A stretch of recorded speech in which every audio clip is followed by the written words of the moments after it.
Do you know the biggest hater in your life that ruins you having healthy relationships in adulthood?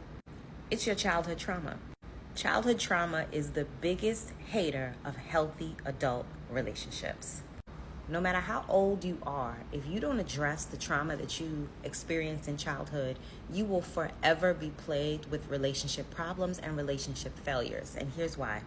Because what you experience in childhood shapes your perspective of yourself, shapes your ideology of the world, and shapes your identity of who you are and what you deserve to have. So those who experience childhood trauma around neglect, abandonment, or dysfunction in relationships will identify with those characteristics and those traits in other individuals and will create chaos for themselves in adulthood and in your relationships, because you will continue in a cycle of toxic patterns.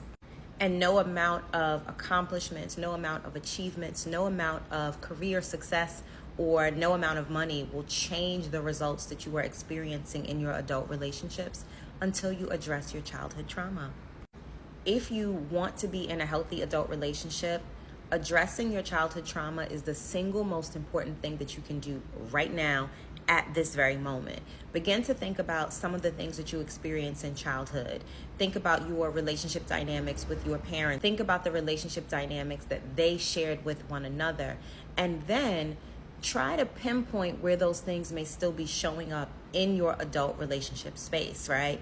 If it was neglect or abandonment, do you overcompensate because you believe that folks will leave you or you're not worthy of having them stay?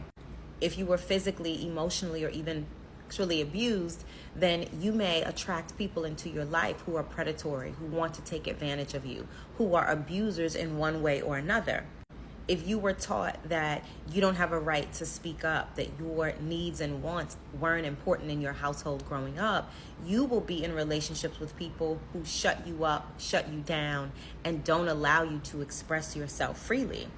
If you had an absent father, as a woman, you will always be chasing men who are emotionally unavailable, married men, narcissists, those who keep secrets and who are just not willing to commit because you are still trying to prove your value and worth to your dad. You're still operating from that childlike little girl state within you. So the real solution to having healthy relationships in adulthood is addressing, resolving, and healing that childhood trauma. Otherwise, it will continue to hate on you and stop you from having the healthy love that you desire and you deserve. If love and commitment in a healthy adult relationship is something that you want, I invite you to join my 7-day Dating for Love and Commitment bootcamp that starts on August 12th. Tap the link in my bio, sign up, and I'll see you when we get started.